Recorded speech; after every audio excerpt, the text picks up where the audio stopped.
Polda Bali dalami kaitan kasus mutilasi dengan dugaan kasus penculikan warga negara Ukraina. Tradisi begibung usai khatam Al-Quran.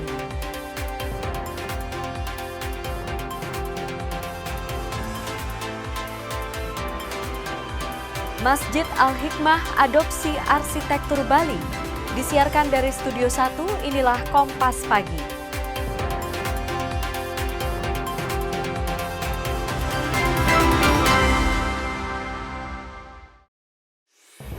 Om Swastiastu. Selamat pagi saudara, Kompas Pagi kembali hadir menjumpai pagi Anda. Selain 3 berita utama tadi, tim redaksi juga telah menyiapkan sejumlah informasi pilihan lainnya dari kabupaten kota di Bali. Tak ketinggalan, berita olahraga juga akan kami hadirkan dalam segmen Kompas Sport. Follow Instagram kami di Kompas TV Dewata dan @Facebook kami di Kompas TV Dewata. Juga saksikan serta subscribe tayangan kami di channel YouTube Kompas TV Dewata. Bersama saya Permana Dewi, kita simak informasi selengkapnya dalam program Kompas Pagi, edisi Kamis 5 Maret 2026 di Kompas TV Independen Terpercaya.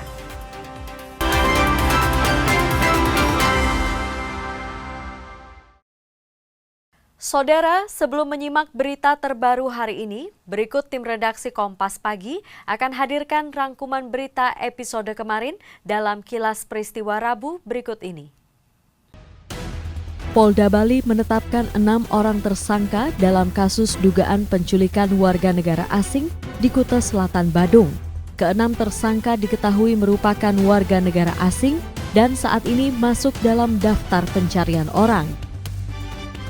Meski sampel DNA orang tua dari korban penculikan sudah dikantongi polisi, namun kepolisian daerah Bali belum bisa mengidentifikasi siapa korban mutilasi yang ditemukan di Pantai Ketewel, Bali beberapa waktu lalu. Harga daging ayam di pasar tradisional Gianyar stabil, namun penjualan daging ayam diakui menurun dari bulan sebelumnya. Sebuah SPBU di Kabupaten Jembrane, Bali membagikan makanan dan minuman berbuka puasa atau takjil. Takjil ini diberikan secara gratis kepada warga. Saudara, kapal cepat Putri Island 2 yang mengangkut wisatawan mengalami kebocoran akibat cuaca buruk di perairan Amet, Kecamatan Abang, Kabupaten Karangasem, Bali, Senin siang. 113 penumpang berhasil dievakuasi tim gabungan dengan kondisi selamat. Kapal cepat Putri Island 2 mengalami kebocoran di perairan Amet, Kecamatan Abang, Kabupaten Karangasem, Bali, Senin siang. Kapal yang sedang berlayar dari Gili Trawangan, Lombok menuju Pelabuhan Rakyat Padangbae, Kecamatan Manggis, Karangasem, membawa 113 penumpang yang terdiri dari 107 penumpang wisatawan dan 6 nahkoda serta ABK kapal. Beruntung semua korban berhasil dievakuasi oleh tim gabungan dengan mengerahkan 1 kapal cepat. Petugas pelaksana harian KSOP Padangbae bilang, kapal tersebut berlayar dari Gili Trawangan menuju Padangbae. Namun saat berlayar sekitar 5 mil dari dermaga Gili Trawangan, kapal dihantam gelombang yang mengakibatkan kebocoran. Tersebut adalah terjadi pada kapal Pasbut Putri Island yang berbendera Indonesia dengan dinahkodai Fahrul Rosi yang berangkat dari Pelabuhan Pemenang menuju Padangbae. Di video viral tersebut kan dikabarkan kapalnya karam. Namun hal tersebut tidak benar terjadi. Yang sebenarnya terjadi adalah kapal tersebut berangkat dari Gili Trawangan menuju Padangbae. 5 mil dari pelabuhan Gili Trawangan atau Bangsal, kapal tersebut dihantam ombak. Atas hantaman ombak tersebut menyebabkan terjadinya kebocoran atau keretakan pada di atas dek di depan kemudi. Atas kejadian tersebut, pihak Syah Bandar melakukan koordinasi dan memerintahkan kapal-kapal di sekitar kapal Putri Island untuk membantu melakukan pertolongan dan mengirimkan kapal Karunia Jaya untuk melakukan evakuasi penumpang. Saat ini kapal cepat yang bocor masih parkir di tengah laut untuk pemeriksaan lebih detail. Sementara aktivitas kapal cepat di dermaga Rakyat Padangbae terpantau normal. Eka Winarta, Kompas TV, Karangasem, Bali. Polda Bali terus dalami dugaan kaitan antara kasus mutilasi yang ditemukan di kawasan Pantai Ketewel dengan dugaan kasus penculikan warga negara Ukraina berinisial IK. Polisi telah mendapat hasil DNA ibu korban dugaan penculikan dan selanjutnya akan dicocokkan dengan kasus mutilasi di Laboratorium Forensik Mabes Polri.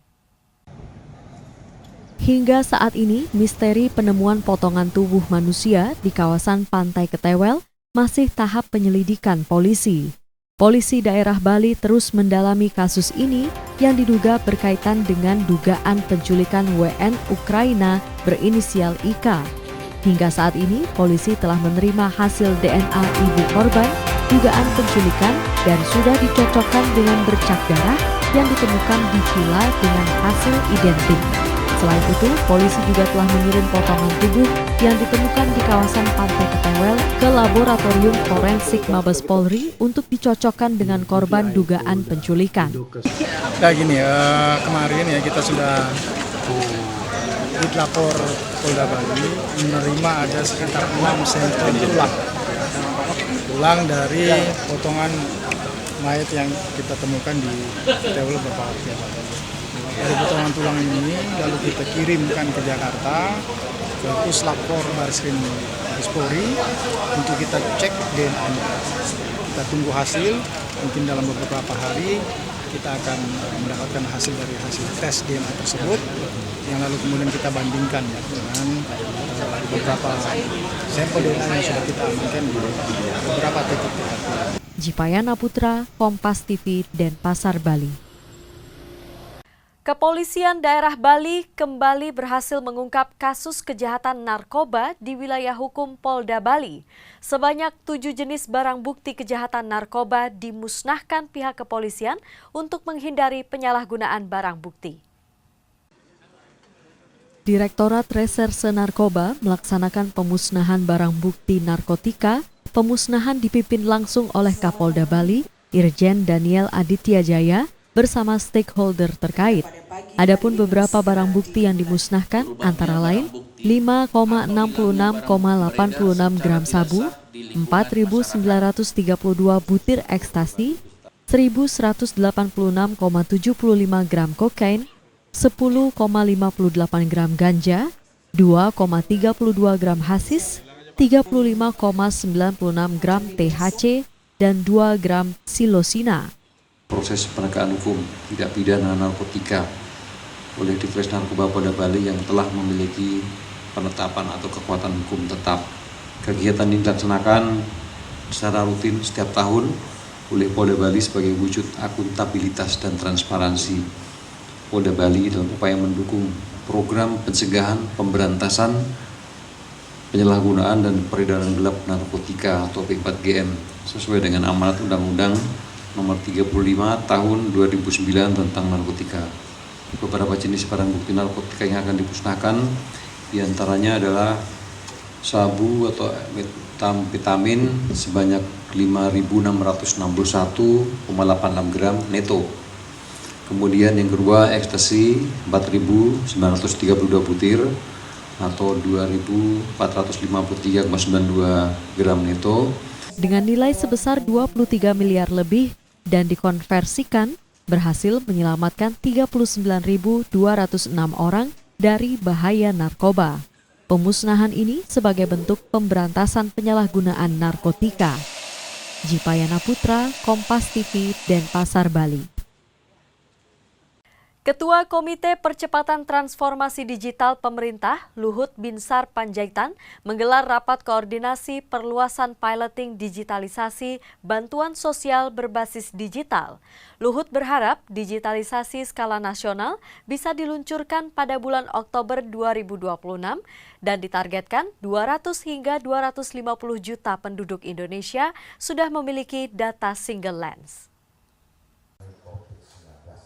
Bertempat di Gedung Kertasaba Denpasar, Kamis pagi, Ketua Komite Percepatan Transformasi Digital Pemerintah, Luhut Binsar Panjaitan bersama Gubernur Bali, Wayan Koster, menggelar rapat koordinasi rencana pelaksanaan perluasan piloting digitalisasi bantuan sosial berbasis digital Public Infrastructure atau DPI. Koordinasi ini difokuskan pada penyelarasan tahapan operasional, kesiapan wilayah, serta pembagian peran dan tanggung jawab antar pemangku kepentingan agar pelaksanaan perluasan piloting dapat berjalan sesuai rencana timeline yang telah ditetapkan. Ketua Komite Percepatan Transformasi Digital Pemerintah, Luhut Binsar Panjaitan, bilang pemerintah akan mengintegrasikan sekitar 27.000 aplikasi yang ada di pemerintah menjadi satu terpadu di dalam government technology digitalisasi berbasis AI. Luhut juga berharap digitalisasi skala nasional bisa diluncurkan pada bulan Oktober 2026 dan ditargetkan 200 hingga 250 juta penduduk Indonesia sudah memiliki data single lens. Mengintegrasikan seluruh 27.000 apps lebih kurang yang ada di pemerintahan menjadi satu terpadu di dalam government technology atau digitalisasi pemerintah dengan berbasis AI. Bali satu provinsi dari sekian provinsi, tapi kita ambil Bali karena sini ada 8 kabupaten dengan satu kota. Sementara Gubernur Bali Wayan Koster bilang akan segera menindaklanjuti arahan dari Ketua Komite Percepatan Transformasi Digital bersama Bupati dan Wali Kota Sebali. Digitalisasi pemerintahan terutama berkaitan dengan hak masyarakat untuk mendapat bantuan dari pemerintah supaya terkelola dengan baik. Itu kami akan tindak-lanjuti dan mengadakan rapat antara Bupati dan Kota. Saya kira betul-betul sangat-sangat mendapat pemaparan dari Pak Ketua dan kita akan segera tindak-lanjuti. Terima kasih. Dalam rapat koordinasi ini juga dihadiri langsung Bupati, Wakil Wali Kota Sebali. Ketua Komite Percepatan Transformasi Digital Pemerintah, Luhut Binsar Panjaitan, juga mengapresiasi Kabupaten Banyuwangi yang telah menjadi contoh dan model dalam penerapan digitalisasi ini, sehingga membuat pemerintah Indonesia menjadi lebih transparan dan efisien. Komang Suarbawa, Kompas TV, Denpasar, Bali. Tradisi Megibung usai Khatam Al-Quran. Informasinya sesaat lagi, tetaplah bersama kami dalam program Kompas Pagi.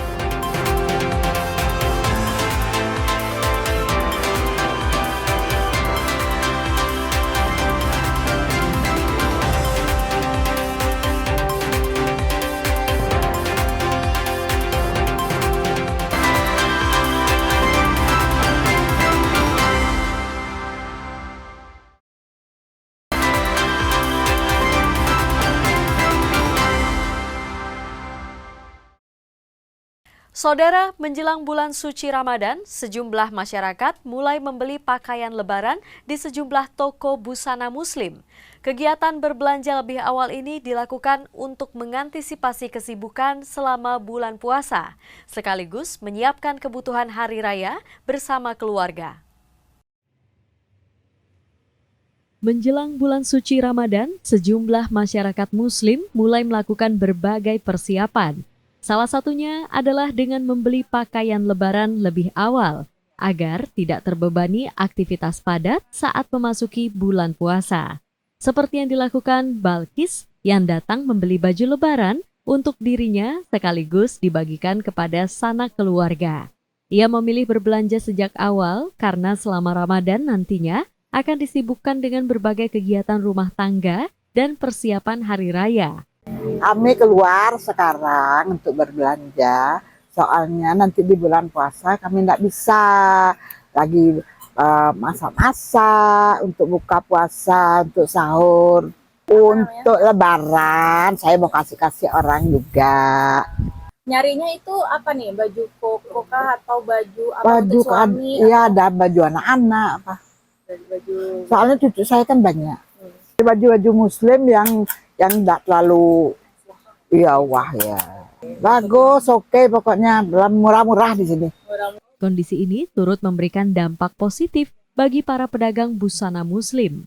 Pemilik toko, Sylvia, mengaku penjualan meningkat hingga 2 kali lipat dibandingkan hari biasa. Beragam jenis pakaian kebutuhan lebaran pun telah mulai diburu, seperti mukena dengan harga mulai dari Rp150.000 hingga Rp700.000, kemudian gamis berkisar di harga Rp200.000 hingga Rp400.000, serta pakaian anak-anak yang juga menjadi pilihan dengan harga mulai dari Rp150.000. Alhamdulillah sih udah mulai ada peningkatan. Jadi pada hari-hari biasa ya sekitar 2 kali lipat ya dari hari-hari biasa itu. Sekarang kan lagi ngetrennya ini bahan satin dan katun itu yang pasti dicari. Itu kenapa Bu orang suka kayak gitu? Karena adem, bahannya adem. Nyaman untuk sholat. Nyaman untuk sholat, adem dan gampang di bawahnya, nggak berat gitu. Oh iya mungkin. Yang laki-lakinya yang lagi dicari ini gamis. Gamis. Karena untuk dipakai terawih lebih simpel. Ada baju anak perempuan, anak laki, untuk abaya-abaya, mukena. Untuk cowoknya ada gamis, ada koko, sarung, dan songkok. Para pedagang optimis peningkatan penjualan akan terus berlanjut hingga menjelang Hari Raya Idul Fitri, seiring dengan antusiasme masyarakat dalam menyambut Ramadan dan merayakan Lebaran bersama keluarga. Putu Farah, Kompas TV, Denpasar, Bali. Saudara, bulan puasa warga berburu takjil di pasar Ramadan. Ikan bakar asap jadi pilihan warga untuk menu berbuka puasa. Hanya 4 jam berjualan, Haji Hussein bisa habiskan hingga 90 ekor ikan. Ikan bakar menjadi salah satu menu favorit masyarakat untuk berbuka puasa, terutama ikan cakalang dan tongkol yang dijual di Pasar Ramadan, Dusun Wanasari, Denpasar. Haji Hussein menjual ikan bakar asap ini mulai dari Rp30.000 hingga Rp60.000 per ekor, tergantung besar kecilnya ikan. Hari-hari biasa, Haji Hussein menjual ikan bakar asap laku sekitar 20 hingga 25 ekor ikan per hari. Namun, di saat bulan Ramadan ini, dalam sehari Haji Hussein mampu menghabiskan hingga 120 kg atau sekitar 90 ekor ikan. Pembeli ikan bakar ini tidak hanya berasal dari kota Denpasar saja, namun juga dari luar Pulau Denpasar. Untuk menambah cita rasa, penjual menyediakan 2 varian bumbu, yaitu bumbu tomat dan sambal matah yang menjadi favorit pembeli. Seharinya habis 120 kilo. Sekitar berapa ekor? Sekitar 90 ekor. Berarti maaf ya. Itu yang ramai biasanya beli dari mana? Dari di luar Kampung Jawa. Dari Kelungkung juga ada, Gianyar. Luar Denpasar. Dari Tabanan juga ada. Tabanannya jauh-jauh. Banyak sini, memang setiap tahun memang segini. Salah satu pembeli, Juli asal Gianyar, bilang di samping berburu takjil, ia tertarik untuk membeli ikan bakar di sini. Juli mengaku penasaran dengan rasa ikan yang dijual di pasar Ramadan ini. Cari sate sama nyari ikan. Ikan? Kenapa milih ikan? Kelihatannya enak di sini ketimbang nyari di jauh-jauh gitu. Pengen nyoba sih gimana rasa ikan di sini sama yang di Gianyar kayak gitu. Kalau harganya gitu? Harganya worth it di sini.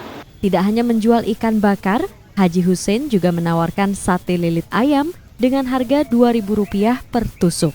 Komang Suarbawa, Kompas TV, Denpasar, Bali. Akulturasi budaya di Bali terlihat begitu lekat di tengah-tengah masyarakat. Umat Muslim di Denpasar, Bali memiliki cara unik saat khatam Al-Quran, yakni dengan menggelar tradisi megibung yang merupakan tradisi makan bersama khas masyarakat Bali. Suasana berbeda terlihat di Masjid Al-Muhajirin Kampung Islam Kepaon, Denpasar, Bali. Satu persatu warga datang membawa makanan berupa nasi kapar dengan menu tradisional berupa nasi putih, ayam bakar, dan sayur urap, serta takjil. Selanjutnya, makanan tersebut akan dijadikan menu buka puasa bersama. Uniknya, pelaksanaan buka puasa bersama di tempat ini berbeda dengan buka puasa pada umumnya. Umat Muslim di tempat ini melakukan tradisi Megibung. Dalam tradisi Bali, Megibung merupakan aktivitas makan bersama dengan menu makanan yang ditempatkan dalam satu wadah yang biasanya disantap oleh 5 hingga 7 orang. Prosesi Megibung sendiri dilakukan setelah sholat maghrib berjamaah. Warga dari berbagai usia selanjutnya duduk melingkar mengelilingi nampan makanan dan menyantap hidangan bersama. Yang bisa kita ambil hikmah daripada acara Megibung ini, ajang untuk silaturahim kita, di masjid antar warga kampung Islam Kepaon yang sudah memang ada sejak dulu. Kenapa mengambil kata Megibung, Pak? Ya, Megibung itu kan maknanya kita makan bersama. Makan bersama dalam satu nampan itu terdiri nanti kurang lebih ada 5 orang dalam satu nampan itu. Di nampan itu sudah ada lengkap ya dengan lauk pauknya. Itu yang kita makan bersama, menandakan bahwa kita sudah melewati 10 daripada bulan Ramadan. Ya alhamdulillah, ini hari tahun kedua. Gimana perasaannya Pak bisa makan bareng Pak? Ya alhamdulillah bisa silaturahmi di Kampung Islam Kepaon ini rame-rame ya. Saya sebagai perantau lah istilahnya di sini sangat diterima oleh masyarakat. Bagi warga Muslim Kepaon, tradisi ini merupakan wujud syukur dan selamatan setelah khatam Al-Quran. Tradisi ini juga telah dilakukan sejak 1,5 abad yang lalu. Tradisi Megibung ini hanya dilakukan oleh Muslim Kepaon Denpasar 3 kali dalam 1 bulan puasa Ramadan, yakni hari ke-10, hari ke-20, dan hari ke-30. Nandang Astika, Kompas TV, Denpasar, Bali. Sorotan lainnya, Saudara, memasuki masa reses, Ketua DPRD Karangasem bersama anggota turun langsung untuk menyerap aspirasi masyarakat. Ketua DPRD Karangasem Iwayan Swastika turun ke sejumlah dadia dan banjar di 3 kecamatan di Karangasem. Memasuki masa sidang kedua di tahun anggaran 2026, Ketua DPRD bersama anggota DPRD Karangasem melakukan reses di tengah masyarakat di masing-masing dapil di Kabupaten Karangasem. Ketua DPRD Karangasem Iwayan Swastika melakukan kegiatan reses dengan bertemu masyarakat sejumlah dadia dan banjar di 3 kecamatan, yakni Kecamatan Selat, Kecamatan Sidemen, dan Kecamatan Rendang. Salah satunya di Pura Dadia Pemaksaan Tengah, Dusun Umasari Kangin, Desa Peringsari, Kecamatan Selat, Kabupaten Karangasem, Bali. Ketua DPRD Karangasem bilang, kegiatan ini dilakukan sesuai amanat Undang-Undang Nomor 17 Tahun 2014 tentang MPR, DPD, dan DPRD, di mana anggota DPRD bekerja di luar gedung parlemen untuk menemui konstituen di daerah pemilihan atau dapil guna menyerap aspirasi masyarakat, sehingga nantinya terakomodasi dalam kebijakan pemerintah daerah. Berbagai usulan masuk seperti infrastruktur yang masih rusak, perbaikan pura, hingga air PDAM. Aspirasi kepada masyarakat, di mana seperti biasa, jadi kita turun ke lapangan, mendengar masukan-masukan masyarakat. Jadi juga sudah kita mendengarkan langsung dari beberapa masukan. Yang pertama adalah bagaimana pemerintah itu bisa hadir dalam kegiatan-kegiatan agama. Jadi salah satunya untuk ngambil masal, ada karya-karya di turun dadia dan juga kegiatan yang lain. Nantinya setelah ditampung aspirasi, tindak lanjutnya seperti apa Pak? Setelah reses kita lakukan nanti semua masukan-masukan atau usulan dari masyarakat yang memang dilaksanakan oleh seluruh anggota DPRD, nanti kita akan paripurnakan untuk disampaikan kepada pokok pikiran DPRD di dalam pembahasan APBD di 2026 untuk tahun 2027. Seorang warga menyambut baik kedatangan Ketua DPRD, sehingga bisa menyampaikan aspirasi secara langsung dan berharap bisa segera direalisasikan. Tadi apa aja Pak yang diusulkan Pak dari Ketua Kalau DPR? usulan dari Semerton di Tiang, pertama untuk penyerpisan bangunan, kedua untuk perehaban bangunan juga, dan untuk jangka panjangnya untuk mekarya utawi numbung pedagingan. Harapan Pak dengan usulan itu seperti apa Pak? Harapan tiang untuk mengenai usulannya, nah semoga apa yang menjadi usulan kami bisa segera diwujudkan. Nantinya semua aspirasi dan usulan warga yang diserap oleh anggota DPRD akan menjadi pokok pikiran dan selanjutnya akan diparipurnakan dalam persidangan. Eka Winarta, Kompas TV, Karangasem, Bali. Masjid Al-Hikmah adopsi arsitektur Bali.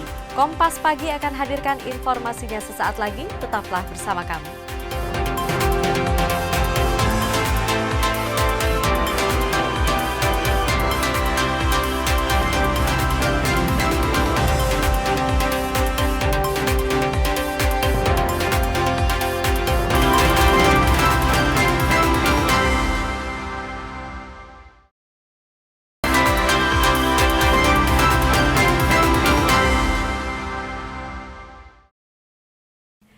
Saudara, Kompas Pagi masih menemani Anda dengan berbagai informasi inspiratif. Saudara, Masjid Al-Hikmah di Denpasar tampil unik dengan mengadopsi arsitektur khas Bali. Berdiri sejak 1978, masjid ini menjadi simbol akulturasi dan toleransi antar umat beragama. Tak hanya tempat ibadah, kehadirannya mengirimkan pesan kuat tentang saling menghargai di tengah keberagaman. Selengkapnya, berikut kita dengarkan wawancara jurnalis Kompas TV, Putu Farah dan juru kamera Kadek Santosa dengan Bapak Haji Suwarno selaku Ketua Takmir Masjid Al-Hikmah Denpasar. Saudara, jika selama ini kita mengenal Bali dengan pura dan juga ornamen khasnya, namun di Denpasar terdapat sebuah masjid yang berdiri dengan megah menggunakan arsitektur Bali, namanya Masjid Al-Hikmah.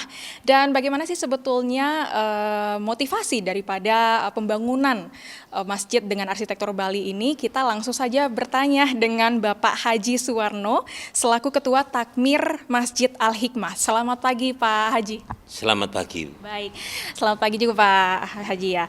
Sebelumnya saya ingin menanyakan sebetulnya bagaimana sih sejarah daripada pembangunan masjid ini dan dari sejak kapan sih sudah dibangunnya Pak Haji? Baik, Masjid Al-Hikmah ini dibangun oleh Bapak Haji Abdurrahman sejak tahun 1978 dengan bentuk yang biasa, tujuannya untuk menampung karyawannya. Selanjutnya, tahun 1995 masjid ini dipugar oleh Bapak Sunarso dengan style yang seperti Ibu lihat sekarang. Kenapa? Inilah bentuk cara kami menghormati kearifan lokal sekaligus untuk menjaga kondusivitas dan menyamobraya bersama lingkungan khususnya dan umumnya Bali. Baik, terus siapa sih yang menjadi inisiator dibangunnya masjid dengan arsitektur Bali ini dan dari mana sih ide daripada pembuatan masjid ini gitu Pak? Kalau yang punya inisiator Pak Sunarto, saya ulangi Bapak Sunarso, dikerjakan bersama pelaksananya itu Pak Wayan Kosim. Beliau memang orang Bali. Jadi style di sekeliling batu-batu hitam itu dikerjakan oleh saudara-saudara kami dari Bali. Baik, berarti ternyata terdapat kontribusi dari orang Bali sendiri ya dalam pembuatan daripada masjid dengan arsitektur Bali ini. Kemudian Pak, bagaimana sih bentuk daripada toleransi yang bisa dijabarkan di Masjid Al-Hikmah ini? Kan juga kita terdapat pemukiman orang Bali juga di sini banyak begitu Pak Haji? Ya, kami bersama saudara-saudara Muslim begitu dekat dengan lingkungan, khususnya saudara dari Bali, dan saya merasa, atau kami merasa, masjid kami justru dijaga oleh saudara-saudara saya yang ada di Bali. Cara kami mengikat persaudaraan itu agar lebih dekat, misal kami sedang Idul Kurban gitu ya, mengadakan pemotongan hewan di waktu hari raya Kurban, kami berbagi mulai dari ujung WR Supratman sampai ujung bypass Soka sana. Berarti semuanya dibagikan begitu ya, seperti ngejot dalam tradisi Bali begitu ya Pak ya. Dan selanjutnya Pak Haji, mungkin terakhir kita tanyakan bagaimana sih himbauan untuk rekan-rekan masyarakat Muslim yang sedang melaksanakan puasanya saat ini, dan di tengah nanti di bulan Maret kita juga bulan Ramadan sangat dekat dengan perayaan Nyepi di Bali begitu Pak Haji. Bagaimana sih toleransi yang bisa dihimbau begitu? Nggih. Kalau untuk warga Muslim sendiri menghadapi bulan suci Ramadan, harapan kami bersabar. Ujiannya banyak, urusan perut terutama dan urusan mata. Tapi kalau untuk menjaga toleransi, insya Allah kami bertahun-tahun selalu berhimpitan dengan Nyepi gitu ya. Kami selalu menekankan tidak usah takbir. Walaupun jauh dengan Hari Raya Nyepi, kami tidak berusaha untuk takbir keliling. Apalagi kalau Nyepi, kami tidak melaksanakan apapun termasuk di masjid, kecuali takbir bisi-bisi di dalam tanpa speaker. Artinya di dalam, lampu ya benar-benar mati. Kami sangat mengetahui hal itu dan kami sangat menghargai itu demi kenyamanan bersama. Baik, terima kasih Bapak Haji. Baik, itu dia tadi saudara, kita sudah dengarkan statement dari Bapak Haji Suwarno selaku Ketua Takmir Masjid Al-Hikmah mengenai motivasi dan juga sejarah terbangunnya masjid dengan arsitektur Bali ini di Denpasar Timur. Jadi harapannya agar di bulan suci Ramadan ini agar Masjid Al-Hikmah sendiri tidak hanya menjadi sekadar tempat ibadah namun juga simbol daripada kebersamaan dalam keberagaman masyarakat di Indonesia, khususnya di Provinsi Bali. Putu Farah, Kadek Santosa, Kompas TV, Denpasar, Bali. Saudara, setelah jeda berikut kami akan hadirkan berita olahraga dalam segmen Kompas Sport. Tetaplah di Kompas Pagi.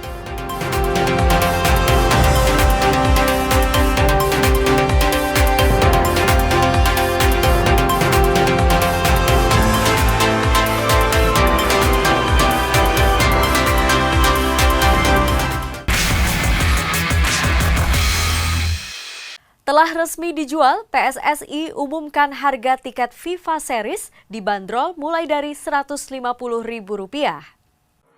PSSI mengumumkan harga tiket pertandingan FIFA Series pada 27 dan 30 Maret. Seperti diketahui, Timnas Indonesia bersama Saint Kitts dan Nevis, Kepulauan Solomon serta Bulgaria akan menjalani laga uji coba resmi FIFA bertajuk FIFA Series di Jakarta. Penjualan tiket khusus sudah mulai dibuka sejak 2 Maret. Sementara untuk umum akan dibuka pada 5 dan 9 Maret. Ada 4 kategori tiket yang disiapkan PSSI, mulai dari tribun atas, tribun utara dan selatan, tribun timur dan barat hingga premium. Tiket dijual mulai dari harga Rp150.000, sedangkan yang termahal mencapai Rp1,5 juta. Perlu diketahui ada perbedaan harga pada tiket pertandingan 27 Maret dan 30 Maret. Pasalnya, pada 30 Maret, pertandingan penutup akan mempertemukan 2 pemenang di partai sebelumnya. Selain itu, PSSI juga menyediakan tiket terusan untuk penonton yang berniat menyaksikan seluruh partai. Berikut harga tiket FIFA Series selengkapnya.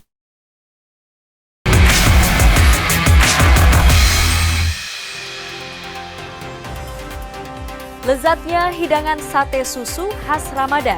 Informasinya hadir sesaat lagi. Tetaplah dalam program Kompas Pagi di Kompas TV.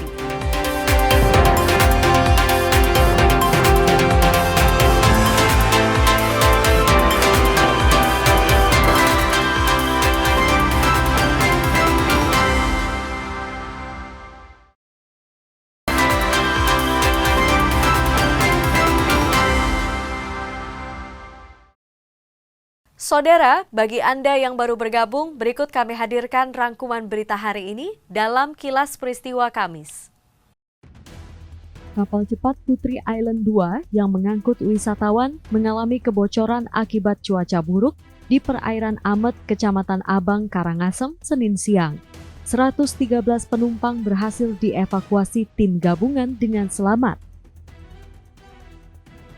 Polda Bali terus dalami dugaan kaitan antara kasus mutilasi yang ditemukan di kawasan Pantai Ketewel Gianyar dengan dugaan kasus penculikan WN Ukraina berinisial IK. Polisi telah mendapatkan hasil DNA ibu korban dugaan penculikan dan selanjutnya akan dicocokkan dengan kasus mutilasi di laboratorium forensik Mabes Polri. Kepolisian daerah Bali kembali berhasil mengungkap kasus kejahatan narkoba di wilayah hukum Polda Bali. 7 jenis barang bukti kejahatan narkoba dimusnahkan pihak kepolisian untuk menghindari penyalahgunaan barang bukti. Ketua Komite Percepatan Transformasi Digital Pemerintah, Luhut Binsar Panjaitan, menggelar rapat koordinasi perluasan piloting digitalisasi bantuan sosial berbasis digital. Luhut berharap digitalisasi skala nasional bisa diluncurkan pada bulan Oktober 2026 dan ditargetkan 200 hingga 250 juta penduduk Indonesia sudah memiliki data single lens. Menjelang bulan suci Ramadan, sejumlah masyarakat mulai membeli pakaian lebaran di sejumlah toko busana muslim. Kegiatan berbelanja lebih awal ini dilakukan untuk mengantisipasi kesibukan selama bulan puasa, sekaligus menyiapkan kebutuhan hari raya bersama keluarga. Akulturasi budaya di Bali terlihat begitu lekat di tengah-tengah masyarakat. Umat Muslim di Denpasar, Bali memiliki cara unik saat khatam Al-Quran, yakni dengan menggelar tradisi megibung yang merupakan tradisi makan bersama khas masyarakat Bali.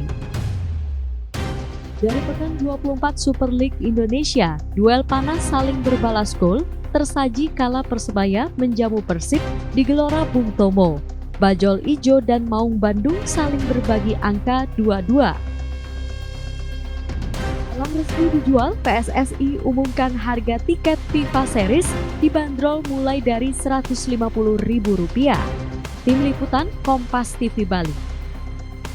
Warga berburu hidangan untuk berbuka puasa. Salah satunya menu yang paling dicari pengunjung adalah sate susu sapi. Kuliner khas pasar Ramadan ini memiliki cita rasa gurih dan tekstur yang kenyal.